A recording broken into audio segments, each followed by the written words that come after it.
Hello, my name is Andrea Kwan. I'm an associate professor of graphic design at Iowa State University. Thank you for selecting to view this presentation.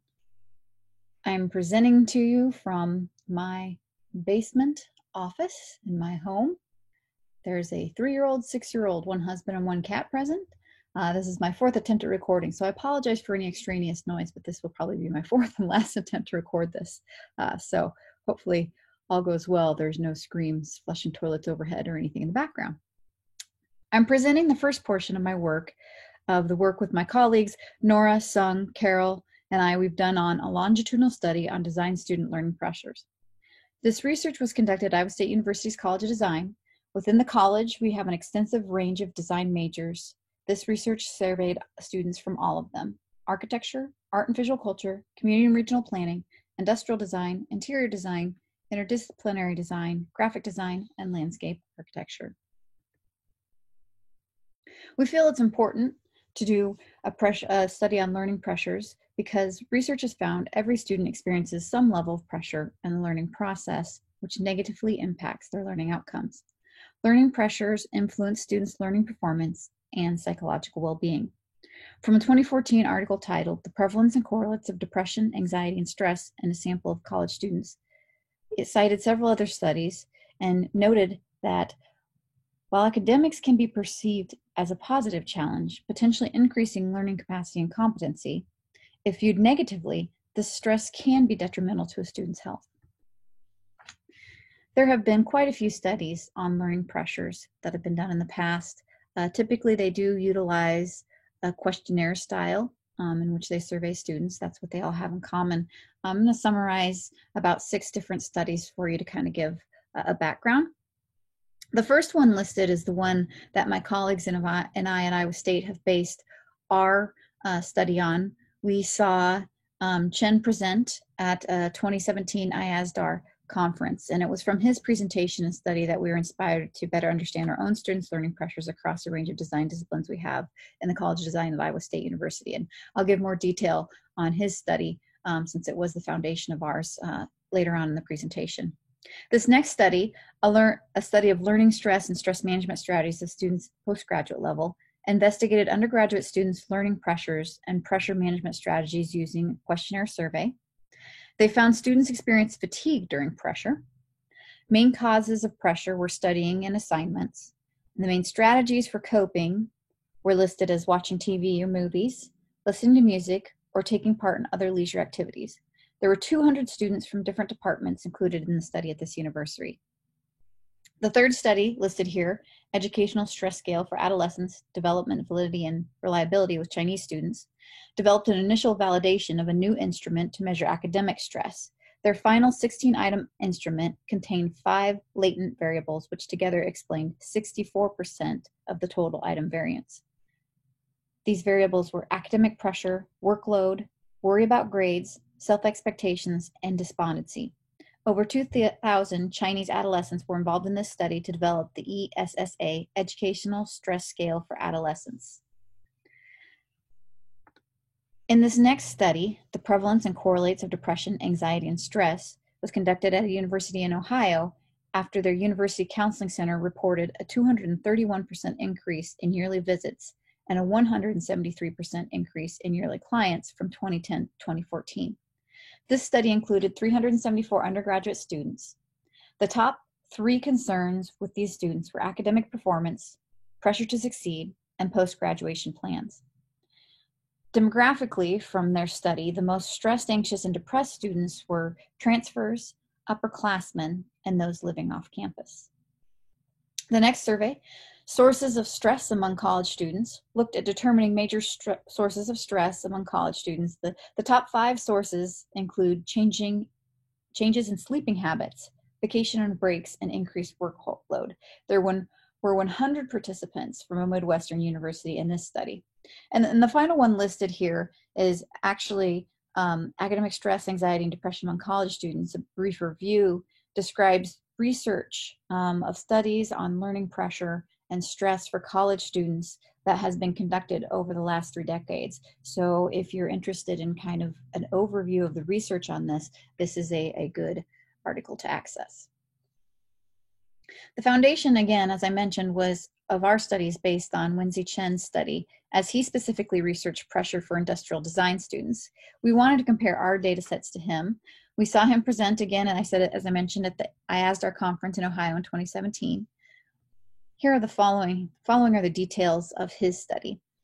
His study was a 50-question survey style. There were 297 participants, undergraduate students from industrial design, from several different universities in China, ranging from public to private. The purpose of their study was to investigate issues causing learning pressure and pressure management strategies of undergraduate students. They started with the idea that learning pressure affects students' learning processes and performance, and that specifically industrial design education emphasizes the operations on real design problems that have heavy workloads and they may cause learning pressure. And we felt that this would be similar to all of the wide spectrum of design majors we have in the College of Design. Their questionnaire was designed according to references that were cited in the paper and then also the author's own previous research. He utilized a Likert scale with 5 levels to measure the degree of pressure and the efficiency of pressure management strategies of these students. In the Likert scale, a score of 1 represented no pressure and a 5 represented tremendous pressure. Chen's hypothesis was that design education is like a coach or apprentice system that involves learning by doing. Students need to spend a significant amount of time working on real design problems, but they experience many learning problems and time and management pressures. Learning pressure and problems influence students' learning performance.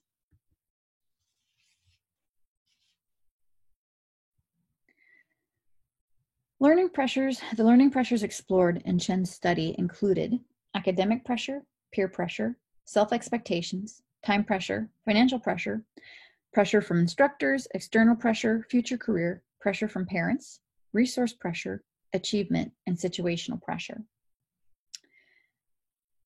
The results of the survey found that the top learning pressures of the students surveyed were finance, and then time, resources, external issues, and future career concerns. The top management strategies for these undergraduate students were problem solving, procrastination and escape, help seeking, leisure, emotional management, and self-adjustment. The students reported that they found the most useful for managing pressure to be leisure, and procrastination and escape to be the least useful. Moving on to our study of learning pressure for a range of design majors at Iowa State University.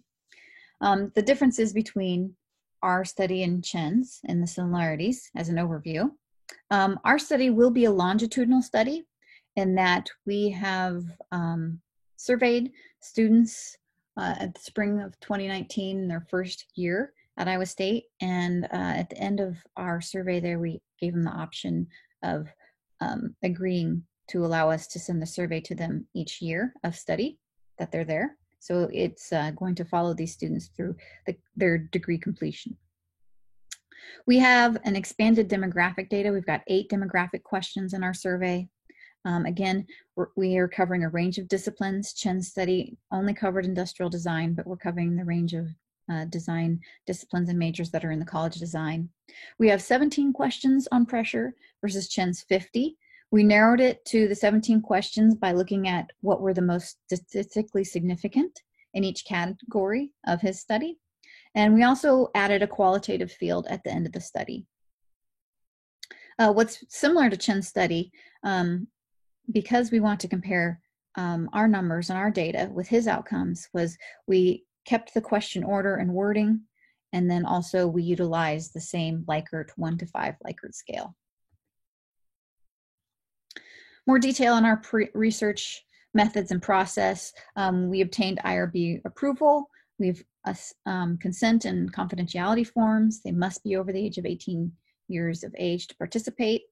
We're utilizing convenience sampling, and that they're all College of Design majors in the spring of 2019. And once the data was in the spring of 2019, we then followed up and determined the need for a pre and post assessment, but that data is not included here. We're still working on processing that. We utilized Qualtrics to distribute the survey so that it was anonymous and that we could compile it and aggregate anonymously. It was incentivized in that we allowed students the opportunity to, if they wanted to, enter their name into a drawing for 3 gift cards. As mentioned before, we've got 17 questions. We used the Likert scale response, the statistically significant categories of peer pressure, self-expectation, time, financial pressure, and future career were what we pulled the questions from CHINS. Those were the statistically significant ones.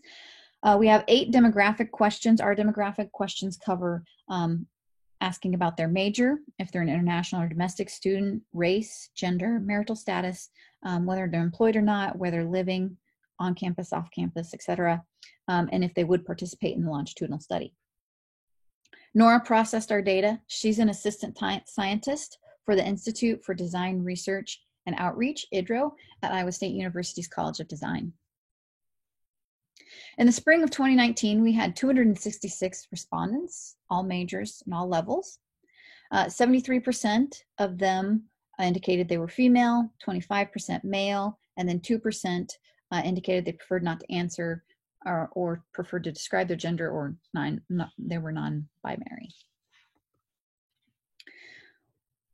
When asked how many hours a week they were employed, roughly half of them were employed less than 20 hours a week, and the second largest contingency were not employed.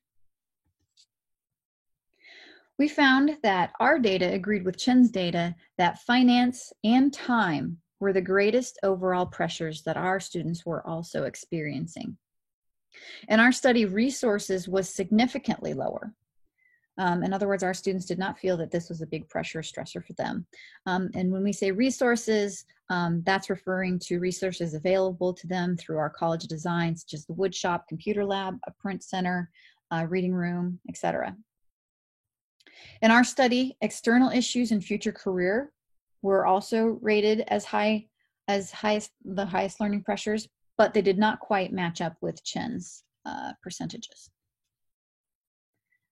In our study, there were strong indicators in the self-expectation questions. The compilations of high indicators in this category point towards strong pressures felt when they were not satisfied with their work, when it was perceived that they were not meeting their own goals and expectations. And these indicators point to self-esteem as a key component to learning pressures. So, sorting by demographics of years that they were in the program, in the core year, which is the freshman year for our design students, they all go through, almost all of our design majors go through a common core. The lowest learning pressure were those questions related to the future. And the core students also indicated a lower situational learning pressure compared to the 4th years. So again, core, that would be our freshman year. Students in their 2nd year of study, so at this point, they should have entered their specific program of study, be it architecture, graphic design, interior, industrial, etc. There were higher time learning pressures compared to the 4th years. So that's rather interesting. The 5th year students, and typically our architecture program is a 5-year program, although in most of our other programs are 4 years programs, but some students will also take up to 5 years complete. But the 5th years indicated their lowest learning pressure was achievement compared to all others. Overall, the finding was that the higher the year, the higher they advanced through the programs, those students had higher situational and future learning pressures than the core or freshman students, which makes sense as the core and freshmen are earlier in their year, and so they're not concerned as much about the future yet after school, and situational complications may not have developed as much. From our gender demographic information, we found females, who were the majority respondents at 73%, had higher learning pressures in the areas of achievement, peer pressure, and future learning pressures. There were no significant differences of any learning pressures by race or by residence. So if they're international or domestic students. Regarding living conditions outside of ISU facilities, and ISU-owned facilities. So for outside of ISU facilities, whether it's a fraternity or apartment or a home housing situation, they had higher situational, resources, and financial pressures indicated. And then for those in ISU operated and owned facilities, such as the dorms and apartments, ISU apartments, there were higher time pressures that were indicated.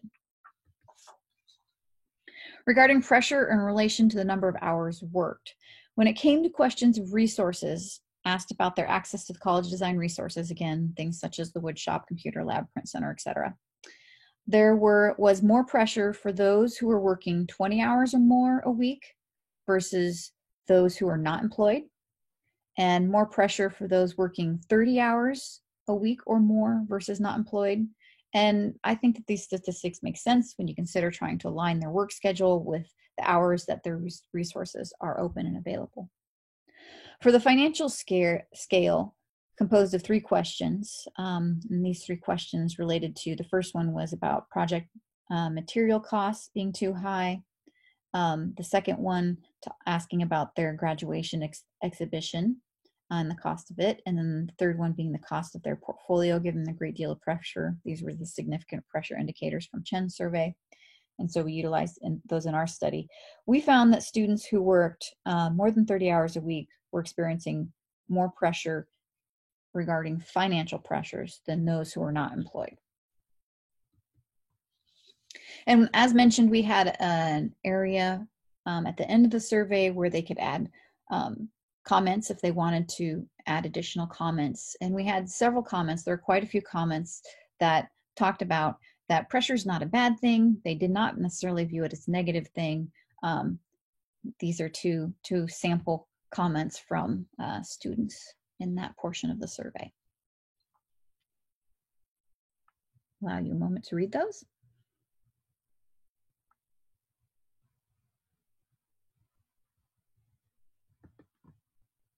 Some further considerations as we review and process this data that we're thinking about. So according to a study in 1999 from Ross et al., college students, especially freshmen, are a group particularly prone to stress due to the transitional nature of college life. They must adjust to being away from home for the first time, maintain high level of academic achievement, and adjust to a new social environment. College students, regardless to year in school, often deal with pressures related to finding a job or potential life partner. These stresses do not cause anxiety and tension by themselves. Instead, the stress results from the interaction between stressors and the individual's perception reaction to those stressors. The amount of stress experienced may be influenced by the individual's ability to cope with stressful events and situations. So just keeping in mind the changes that these students are experiencing in their lives outside of school, how that factors into it, and that it's this idea of compounding pressures and compounding stressors for the students that are in our classroom. Another study from 2014, and this was quoted at the beginning of the presentation, but again, while academics can be perceived as a positive challenge, potentially increasing learning capacity and competency, if viewed negatively, this stress can be detrimental to a student's health. So something to keep in mind. We want to keep our students' welfare at the forefront, and when it becomes a negative thing, it is certainly detrimental and concerning to their health. A law, this is a law from psychology, first proposed in 1908, the Yerker-Dodson law, postulates that individuals in low and high stress learn or perform the least, and those under moderate stress learn the most. So again, going back to this idea that a degree of pressure can be a positive thing, but it's really about the balance of it, making sure that it doesn't become overwhelming. And again, this is challenging because it varies by individual. So this goes back to us as faculty instructors really trying to stay tuned into our students and understand what's going on in their lives. English and Stengel in 2010 wrote, "The educator's responsibility is to encourage students to stay in that discomfort and doubt associated with new learning, to avoid a premature commitment of fear and the avoidance behaviors that mark fear as fear, until interest emerges and learning becomes possible." So it's our intent to utilize our research to create more empathetic classrooms, instructors, and overall learning environments. And from our research, it indicates this may involve instructors framing and adjusting expectations for students, understanding where students are, where they come from, giving allowances and affordances, providing adaptability and flexibility in our assignments and in our classrooms, facilitating, especially now as we go online, facilitating and arranging workshops with student services who provide on-campus support and counseling for students so that we as instructors might understand how we can further facilitate their access to these support systems for students. And as we move into the virtual world further and further during this pandemic, we're finding that there's growing research investigating computer-delivered and the effectiveness of web-based interventions for when students are being challenged by pressures and stress, and it's becoming a negative impact on their learning and their lives. And so this is something that we're investigating and looking further into to support our students in research. Future directions for our research. As I mentioned earlier, this is going to be a longitudinal study. We're following the group of freshmen interviewed in the spring of 2019 over the next 4 to 5 years that it takes for them to complete their design degree.